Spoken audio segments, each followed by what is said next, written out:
Okay, so I'm going to go over how to shoot a nice little still life like this using a LED flashlight instead of the natural light of your room or whatever you're shooting in, or any kind of fancy flashes. So we're just going to be lighting this with one single LED light, and you're going to end up with an image that looks something like this, which is much nicer than our starting natural lit image. And so to get the image to look like this, what you need to do is you need to shoot a bunch of different angles with the light. So all you're doing is moving the light around, and everything else is staying in the same place. Camera's staying in the same place. Nothing's changing with that.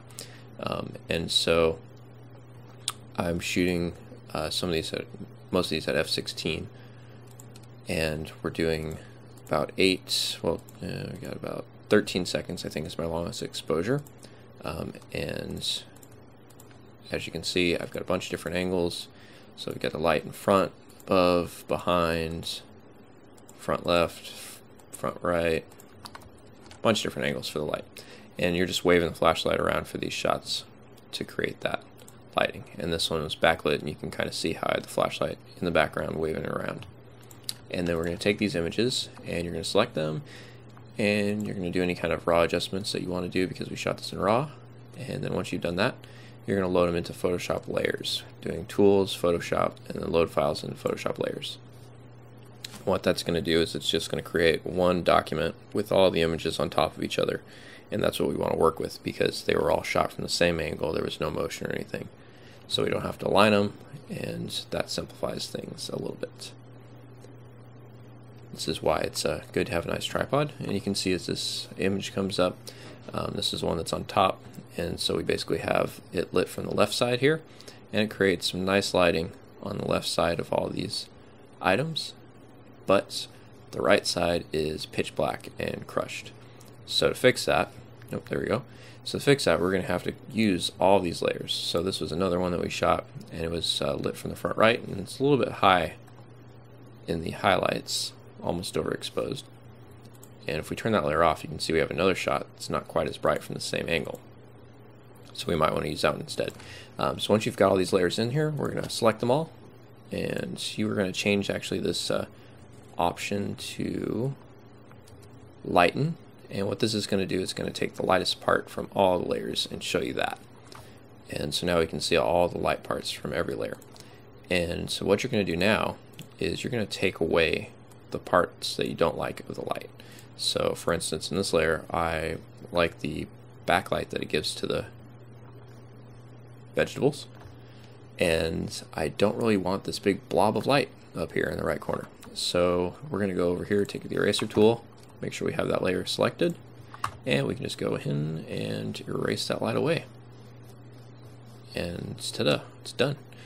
And you can go ahead and take away maybe that highlight on the board a little bit, and then so you can see what the difference is. This is with that light on our onion, and that's taking it away. So if it's too much, you can take it away, and if it's not enough, you can take away just a little bit if you want. It's all up to you for how you want to do it. So I actually like that, so I'm going to leave that there. And then we're going to play around with some of the other stuff here. So maybe I think it's a little bit bright there on that one. So if we go in and we can take away that front light, bring it down. Nice thing is you don't have to use that eraser on everything. You can only erase the parts that you don't like. So this was a little bit bright in here too, but too much. And then our tomatoes are a little bit bright. So we're just basically going in here and we're removing the portions that are lit that we don't like. And then we'll go ahead, do maybe a little bit of the knife. I kind of like the highlights on the knife are a little bit high on this one, and I like this one better, so I think we'll go ahead and keep that. So we want to take away the part of the knife that's lit too much. There we go. Brought it back down. And maybe not quite so much on the table here. So we'll just take a little bit up to the tip of the knife. Okay. And if we want to do the handle too, you can come back over here and paint on the handle. Just like that. And then go down to the next layer. So you can see the knife is lit pretty evenly, but we have a lot more texture in the board in this shot than we do in this shot. So we're covering it up. And you want to get rid of that. So we'll just go in here with the eraser and we'll take away that part. So we've got that texture in the board showing up. And this one looks like it's doing a little bit too. So go in here and take that one away. And then the knife handle looks like it's coming out further here than it is, and this looks kind of cut off. So we'll go ahead and go in and figure out which layer that is. I think it might be this one right here. There we go. So we'll go ahead and just erase on that knife. And this one's actually lit up a lot in the front here, so if you want, you can go ahead and take away all of that, or you can leave it. It's totally up to you. And so that kind of removes the bright light that we have on the board coming through, and it looks a little bit better. Okay, and so now it's a little more even, and we've got kind of a bright, weird light here coming from this portion in this area by the knife. So we can go through and figure out which lighting situation is causing that. Not that one. Might be our very first one. There it is. Okay, so yeah, looks like that's the one. So we want to keep this reflection on the knife, because if we did that, it would take away all that reflection. So we'll just go in here and erase that one part on the table. And so now we don't have that weird kind of light coming off of the knife on the table there. And I think that looks a lot better.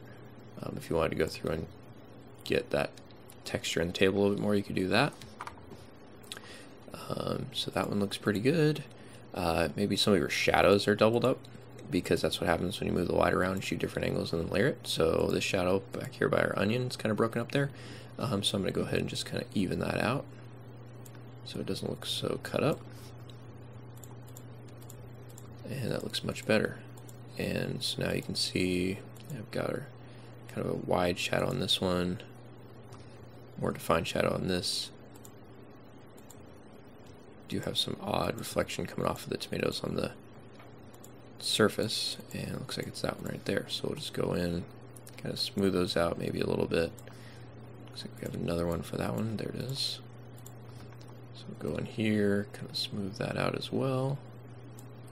And again, this is totally up to you as far as how you want to portray your vegetables.